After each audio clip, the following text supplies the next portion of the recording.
حضرت لقمان ایک شخص کے غلام ہوئے۔ وہ شخص آپ کو بیچنے کے لیے بازار لے کر آیا۔ جب ایک شخص آپ کو خریدنے کے لیے آیا تو آپ نے سب سے پہلے پوچھا کہ آپ مجھ سے کیا کام لوگے، مجھے کس مقصد کے لیے خریدنے آئے ہو؟ اس شخص نے کہا کہ میں آپ کو اپنے گھر کا چوکیدار بناؤں گا۔ آپ نے اس سے زیادہ سوال نہ کیے اور نہ ہی زیادہ بات کی، کیونکہ آپ سمجھ گئے تھے کہ اس شخص کا خریدنے کا مقصد کیا ہے۔ آپ نے کہا ٹھیک ہے، مجھے خرید لو، میں آپ کے ساتھ جانے کے لیے تیار ہوں۔ چنانچہ وہ آپ کو خرید کر اپنے گھر لے آیا۔ جس بستی میں اس کا گھر تھا، اس کے گھر میں اس کی 3 بیٹیاں تھیں جو بہت گناہ گار تھیں، یعنی کہ غلط کاموں میں مبتلا تھیں، غیر مردوں کے ساتھ زنا کاری کرتیں اور اپنے باپ کا کہا نہ مانتی تھیں۔ ایک دن باپ کو شک ہوا کہ جب وہ کام کے سلسلے میں باہر جاتا ہے تو یہ پیچھے سے حرام کام کرتی ہیں، مجھے ان کی نگرانی کے لیے کسی کو رکھنا پڑے گا۔ اس لیے اس نے آپ کو ان کے لیے گھر سے باہر بٹھانے کے لیے خریدا تھا۔ ایک دن وہ شخص باہر جاتے وقت دروازہ بند کر کے آپ کے پاس آیا اور آپ کو پاس بٹھایا اور کہا، گھر میں میری 3 بیٹیاں موجود ہیں، میں نے ضرورت کی تمام چیزیں انہیں دے رکھی ہیں تاکہ انہیں کسی کام کے لیے باہر نہ نکلنا پڑے۔ اگر وہ دروازہ کھولنے کے لیے کہیں تو دروازہ ہرگز نہ کھولنا۔ یہ کہہ کر وہ چلا گیا۔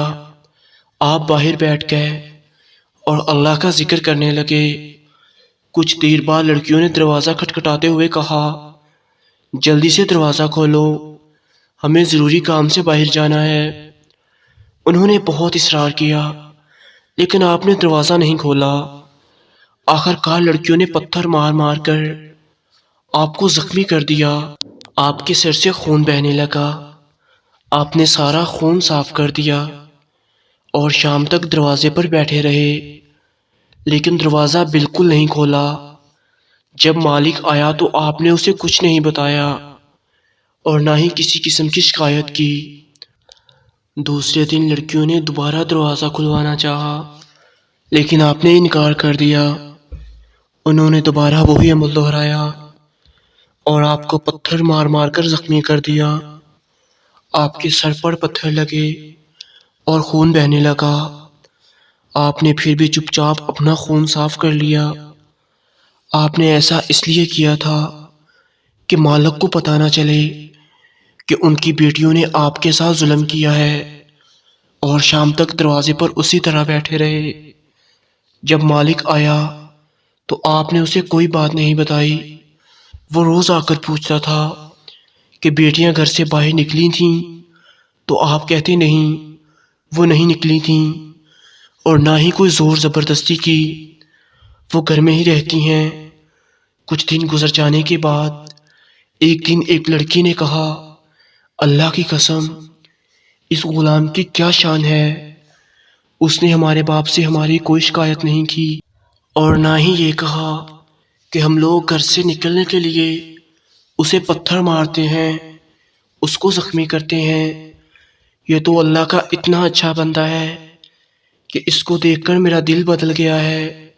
سچ میں ایک بہت بڑی گناہ گار ہوں اور یہ اللہ کا نیک بندہ ہے، میں اب ضرور توبہ کروں گی۔